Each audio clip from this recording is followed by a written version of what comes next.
Hello, and thank you for joining this briefing by the Jerusalem Press Club. I am SDRA Press Director at the club.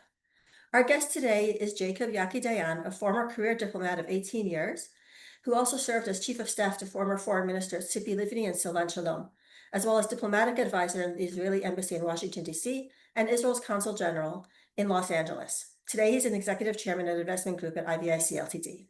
Thank you so much, Yaki, for joining us today. My pleasure, and I would add a frequent commentator on the Israeli television on the U.S.-Israeli issues. Wonderful, thank you. Sure. And so I want to talk about Israeli-U.S. issues in 1 second, but first I want to take a step back and look at kind of what's been going on here in recent days. Particularly, we've seen a flurry of announcements from European countries, many of them traditional allies of Israel, saying they plan to recognize a Palestinian state.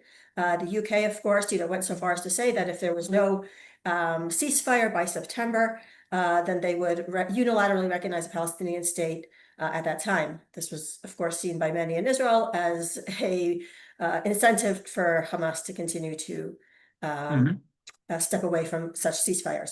And so there has been the sense of, for many Israelis, that this is, in a sense, a prize to Hamas for the October 7th attack. And I'm wondering if you can kind of give us a little bit of context as to what's going on. What does this all mean?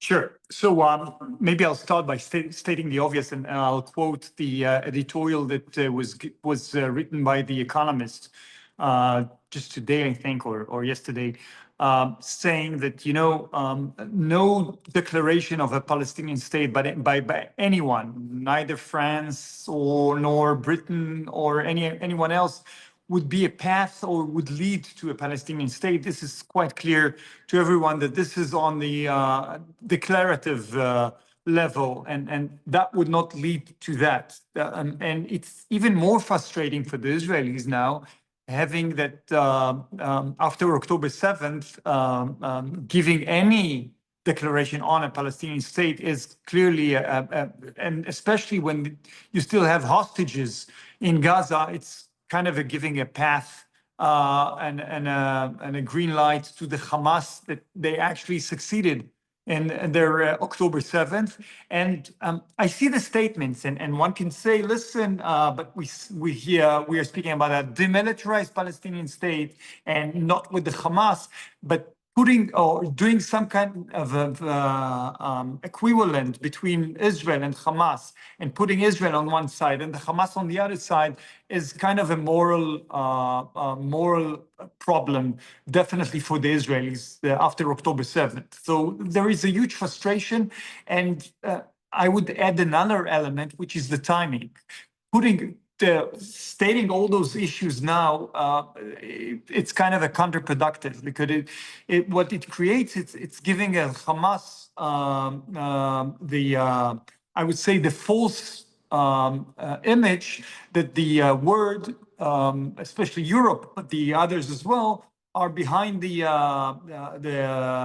Hamas, and they don't need to compromise on anything on the negotiations. So it clearly fortifies the Hamas stubbornness not to reach an agreement. And we hear that not from Israel, but we hear that from the Americans who are actually mediating, that this is clearly some kind of reinforcement to the Hamas by stating anything about the Palestinian state or creating all those sanctions against Israel, while in those negotiations, definitely the last one and the recent ones, Israel wanted to reach some kind of a deal, whether it's an interim deal, the Witkoff, what we call the Witkoff plan, or the Witkoff deal, which Israel was willing to take.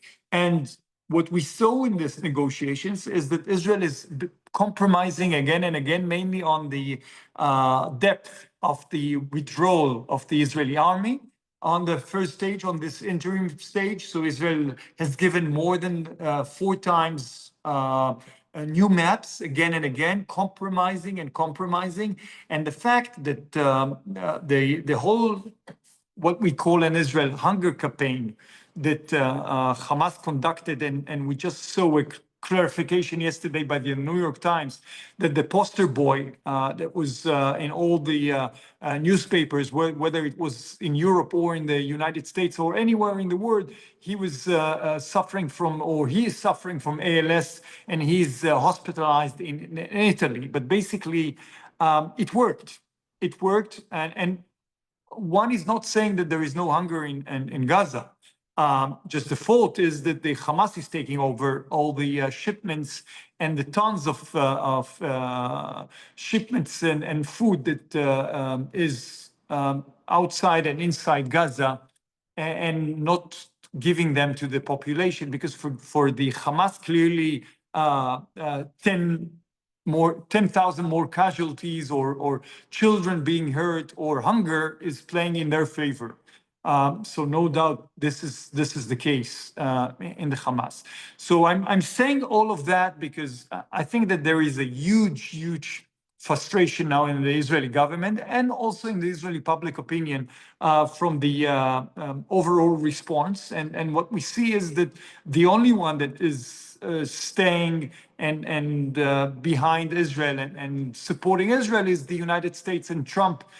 With all his statements just recently, a few hours ago, he said, you know, if Hamas is laying down their weapons and releasing all the hostages, that's the end of the war, from my point of view. So clearly, and he, what I saw, I don't remember if it was a few days ago or last week, but it was some kind of a reckoning moment from Trump, realizing that Hamas doesn't really want to reach a deal.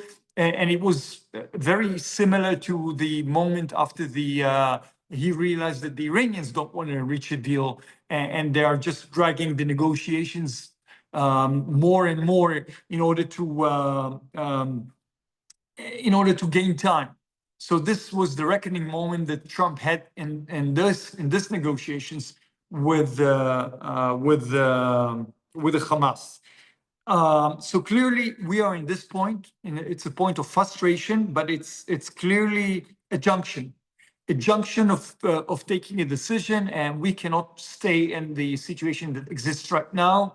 So it's either we go to some kind of a hostage deal. But if Hamas refuses, no doubt that Israel has to escalate, no doubt, the military pressure, also the political pressure, but I would say the military pressure on the Hamas in order to change the equation that exists right now. So this is where we are now. I'm putting it in a nutshell. It's much broader than that, and no doubt. So I gave the headlines, but I gave the point of view that exists now in the Israeli government, and I think that it's not only in the Israeli government, but there is a unanimity in the also in the opposition in the Israeli politics, and we heard from Yair Lapid himself as well. Denouncing the French statement recognizing the Palestinian state. So there is some kind of a unanimity, whether it's left or right, government or position in Israel, that this is a very frustrating moment when the world is actually backing the Hamas and by that stalling the negotiations and giving the Hamas the opportunity to be more stubborn in their negotiations. Yes, and we also saw, for example, former hostage Emily Damari speaking to this issue with a direct appeal to, she herself, of course, holds British citizenship as well, to Prime Minister Starmer and others. I want to pick up on one thing that you mentioned at the in the course of this, and that is the difference that we're seeing between Europe and the United States in this. You know, you quoted President Trump. You know, his post saying, you know, this war could end, you know, with the return of the hostages and Hamas surrendering its arms, it could end immediately. And then you see a very different approach in Europe. And I'm wondering if you can maybe speak to the difference between these, you know, on the one hand, this very staunch support and an understanding, I think, by President Trump that obviously an understanding that many Israelis would agree with, that saying, you know, something about a Palestinian state at this juncture is counterproductive, whereas the European perspective, where somehow I guess there's a sense of we're tired of the war and therefore let's move on with a Palestinian state. And Esther, you can add to that the fact that just a few hours ago, Marco Rubio, the Secretary of State, sanctions the Palestinian Authority and the PLO because of their role in the international arena, taking Israel to The Hague and all kinds of diplomatic fights on that. So I think the gap is so broad between Trump and Europe now on this issue. Listen. The Americans are heavily involved and heavily invested in the negotiations. And clearly Trump, and he mentioned that he doesn't want to see hungry kids in Gaza. I think no one wants to see hungry kids in Gaza. And also, he wants to see the war ends as quickly as possible because he wants to move to the next phase, which is expanding the Abraham Accords and moving to negotiations with Saudi Arabia and other countries in order to base those military successes on taking it to the diplomatic arena and making sure that we translate those military victories into a political or diplomatic victory by extending the Abraham Accords. And we see basically that the Middle East is changing. I mean, Lebanon is changing and Syria is changing. And definitely Iran has started this process of change, which was enforced upon her.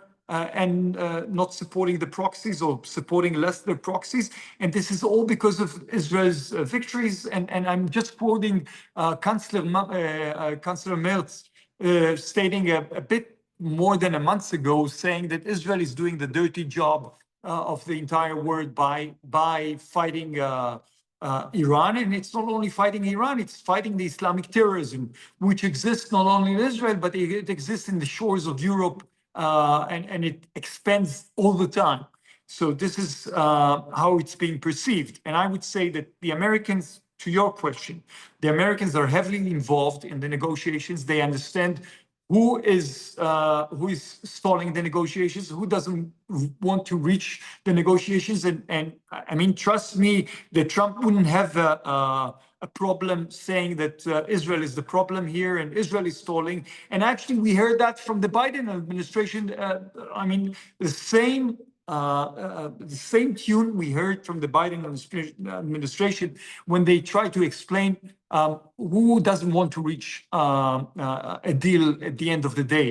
So I think that the Europeans are much less involved. They feel that they have much bigger leverages on Israel than on the Hamas and the Palestinian Authority. And clearly there are the images that they see that speaks for themselves, and the fact that the Palestinians are again being perceived as the underdog, and they see all of that, so they put the pressure on Israel. It's like looking for the coin under the fleshlight, and instead of actually looking for the for justice to be done here. And this is how we feel. So the entire pressure is being put on Israel because they can, and maybe because they have their constituencies in Europe, and they feel the pressure from the public opinion in Europe, and the public opinion see the images in Israel, in Gaza, so they're being affected by those images.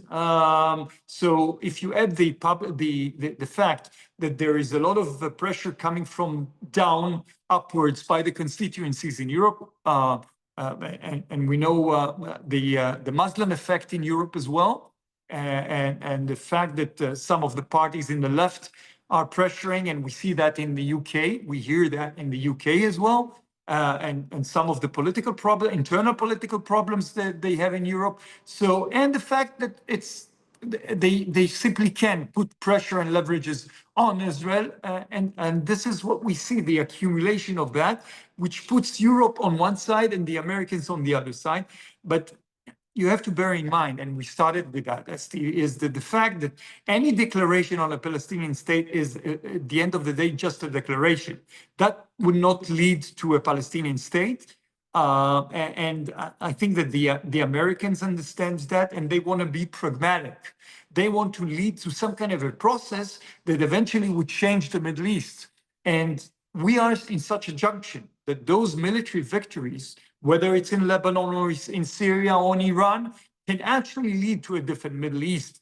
But this pressure, which I think that the tipping point was the hunger campaign in the international media, which was extremely successful by the Hamas, led to this pressure that is being put now on Israel. I want to pick up on a couple of things that you mentioned. You touched on the internal domestic needs of Europeans, and perhaps that's also part of what's going on here. And of course, all the images that are being seen, some fake, some real, there is certainly suffering. The question is, of course, who is to blame for that? So the question that is being asked here by one of the reporters is, where do you think that the airdrops and the efforts that are now the stepped up efforts to send in the humanitarian aid might make a difference in these European states' steps here? And the other question that has come in as well, and then ties into another question, there are a few questions that are related here, has to do with really how much Israel has to be worried about what the European states are saying and planning, meaning what's the actual repercussions, and wouldn't Israel be more concerned with, for example, what the Arab states are saying, including those that you mentioned regarding the Abraham Accords and perhaps expansion in the Abraham Accords?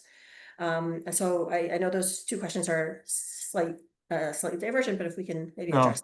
So listen, I mean, putting the genie back to the bottle would be extremely difficult, and you have to ask this question the Europeans themselves. But we are, as I mentioned, in such a junction of taking a decision that the decision might be a very harsh decision, which is escalating the military operation. And I think that would only reinforce the European thinking that they should put more pressure on Israel, and that would change the equation, which clearly that's not the case. I mean, eventually at the end of the day, definitely Netanyahu as the prime minister, he looks what Trump is saying. That's for him I would say the point of reference.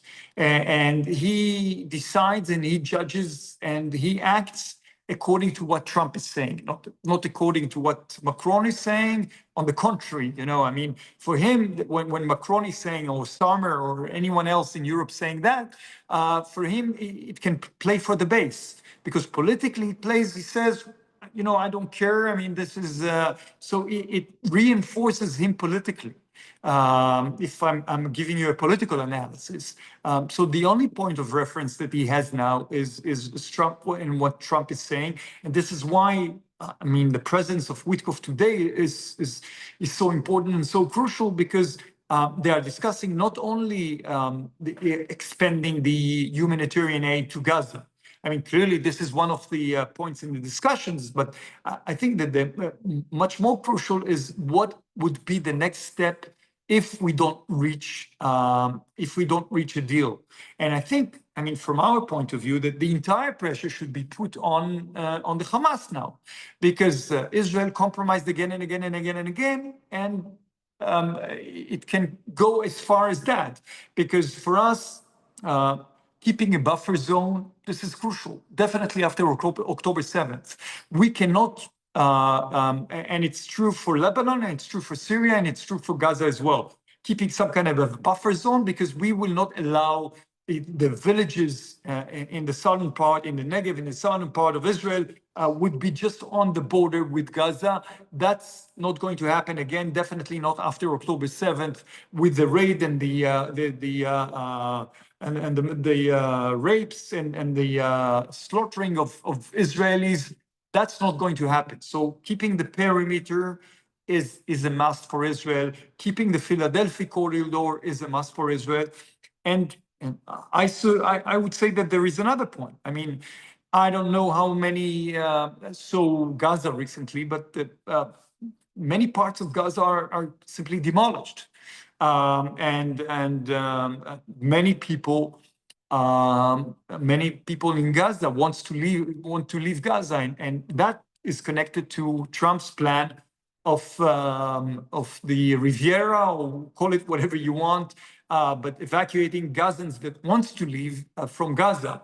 And I think that negotiations are taking place now with several countries that would be willing to accept some of the Gazans, because it became unbearable to live in Gaza. And again, all of that because of what Hamas has done from October 7th onwards, and even before. I mean, investing all this money and all of that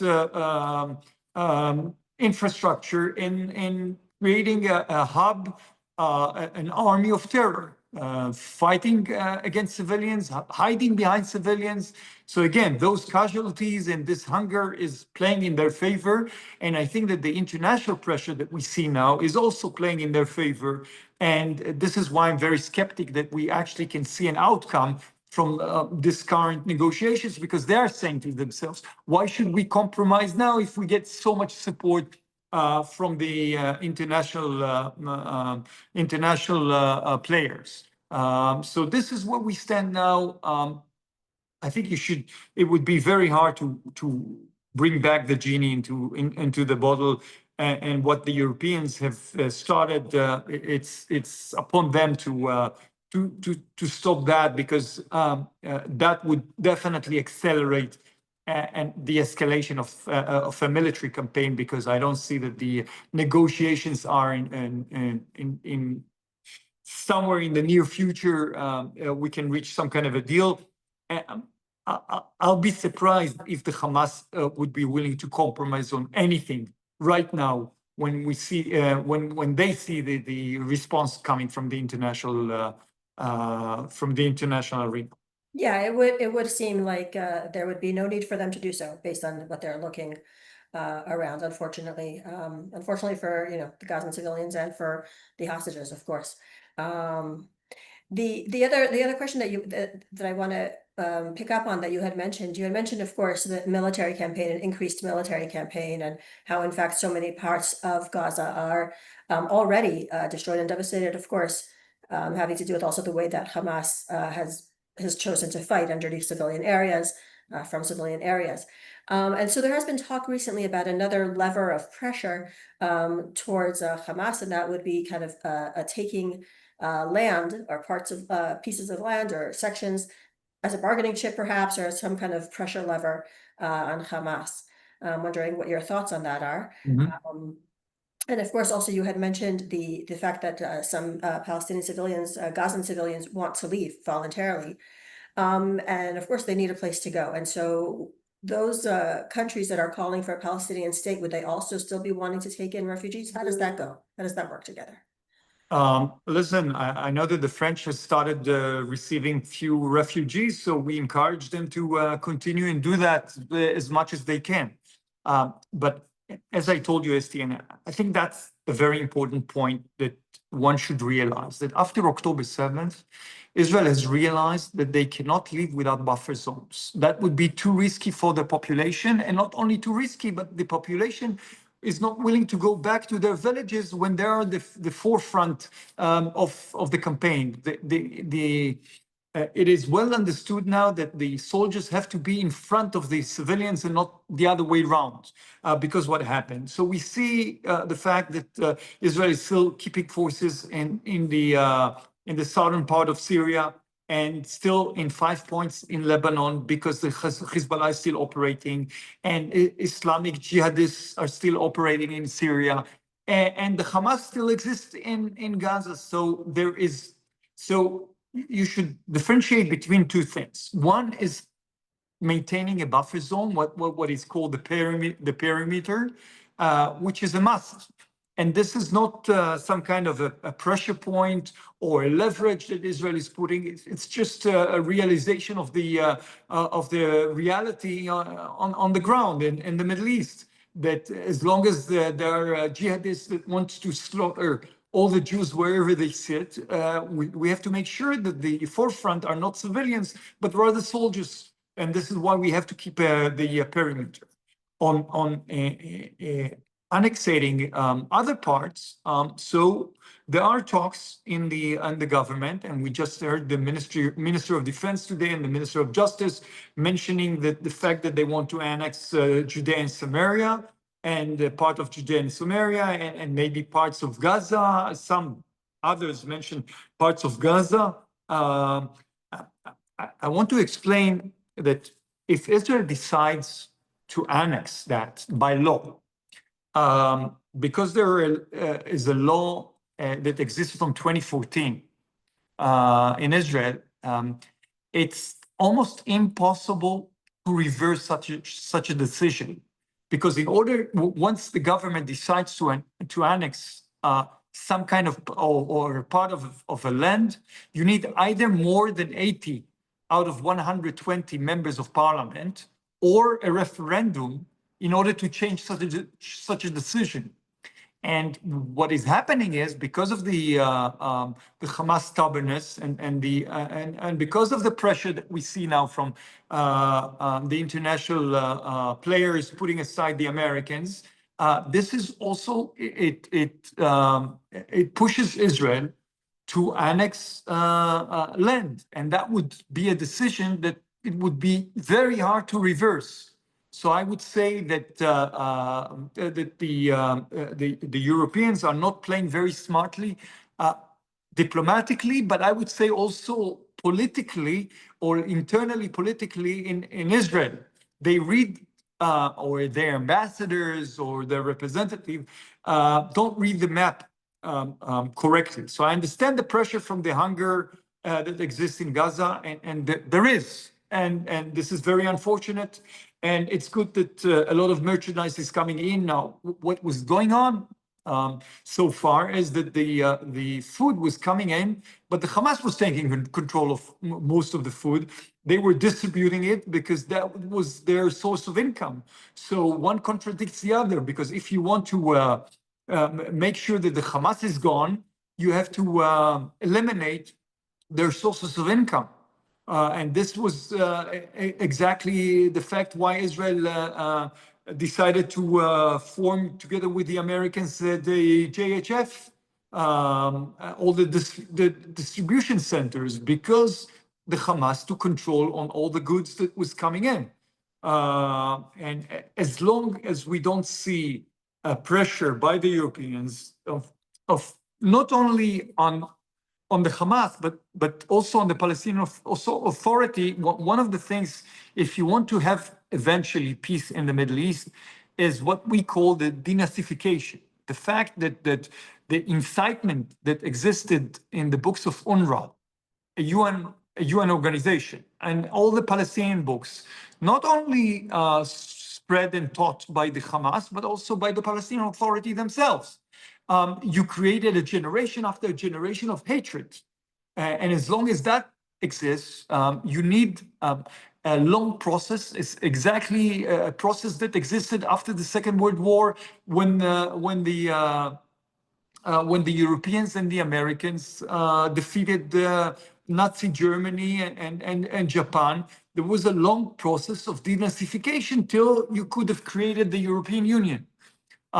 So exactly the same process needs to be now in the Middle East or with the Palestinians, because as long as you haven't did this process of denazification, you have generation after generation of hatred, of incitement, and of the will to kill Jews. That doesn't disappear.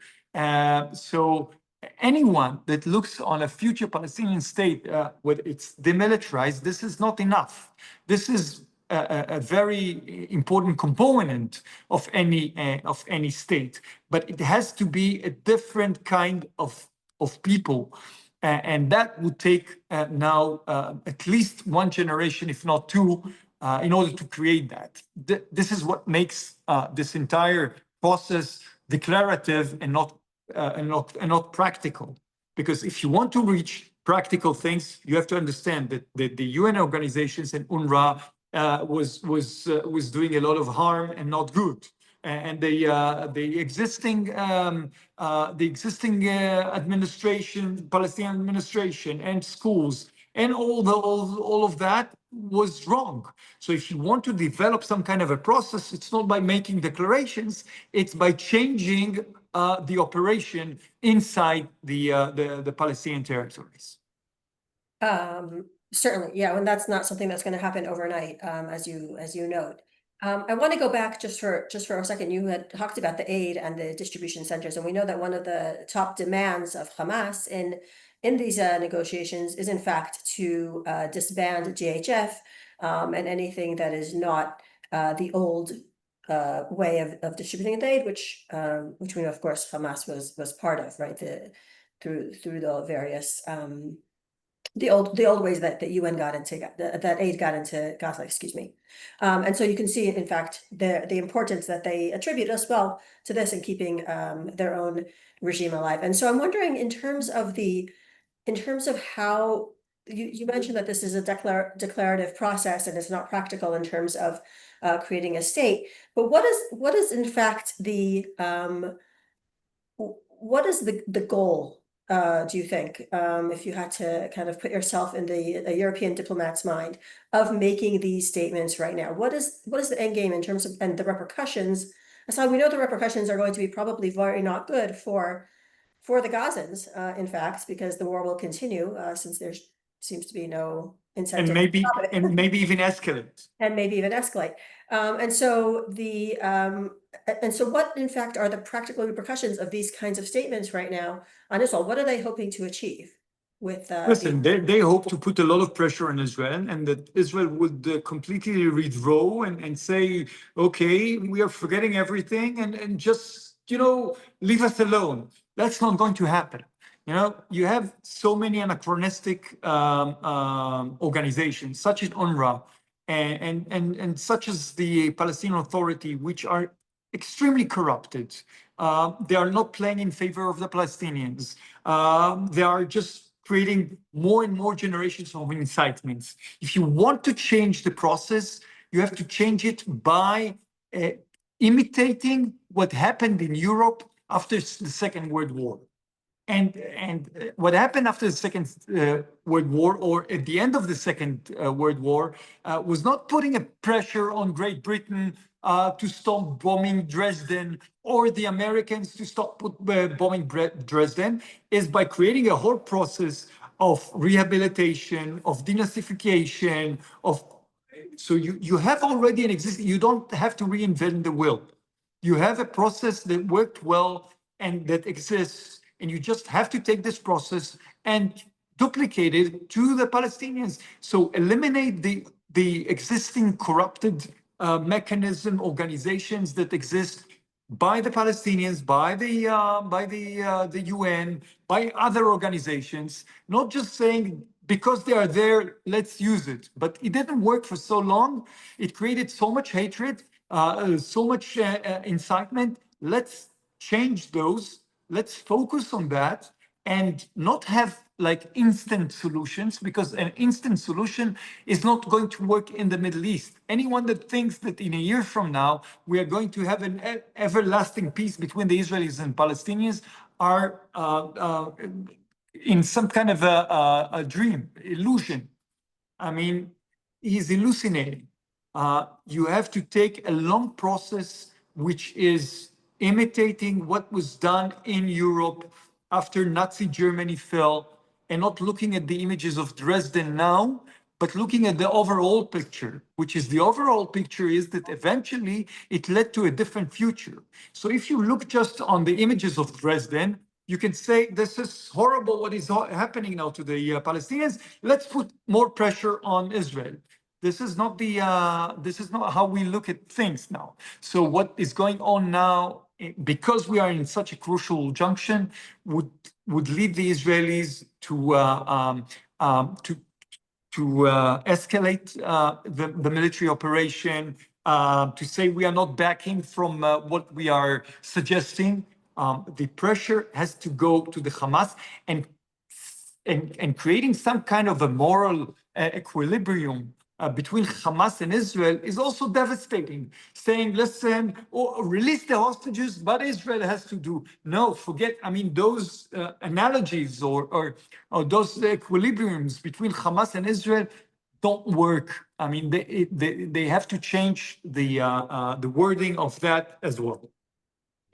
I know we have to wrap up in a couple of minutes. I just would note and have been asked as well that of course the denazification of Germany and the de-emperorization, I'm not entirely sure how to say it, of Japan, of course, began after the surrender of those enemy countries, and so that is something that we are not seeing at this juncture in Gaza.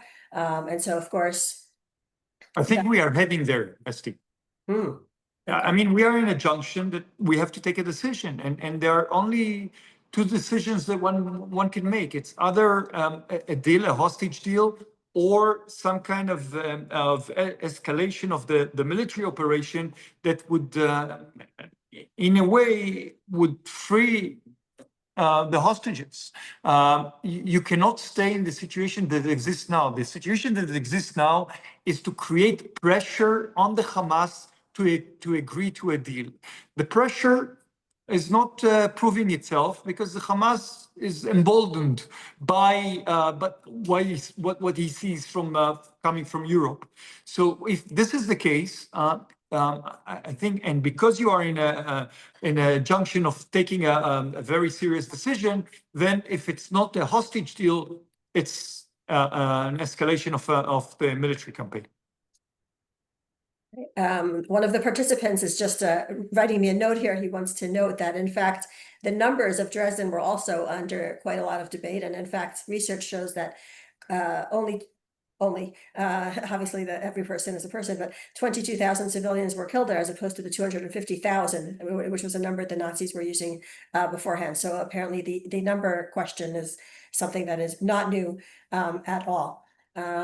So, you know, I know we've discussed a lot of different things, and one of the questions that actually has come up and we I neglected to ask it, and so I'll just throw it out here for a minute, is, you know, in the past, members of the UN have already recognized a potential Palestinian state. I don't remember the exact number right now. It's a few dozen who have said they would recognize a state. How is this different, aside from, of course, the timing related to the ceasefire? But from a diplomatic perspective, would this make any difference from a diplomatic perspective in terms of what's going on at the UN at the General Assembly in September? Listen, 146 states, if I'm not mistaken, already recognize the Palestinian state, and you know, it hasn't created a Palestinian state, as you know, and the rest is history.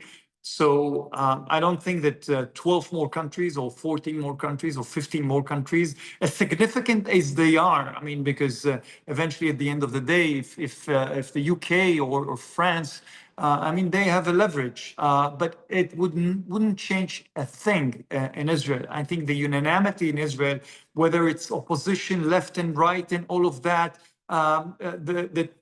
you know, any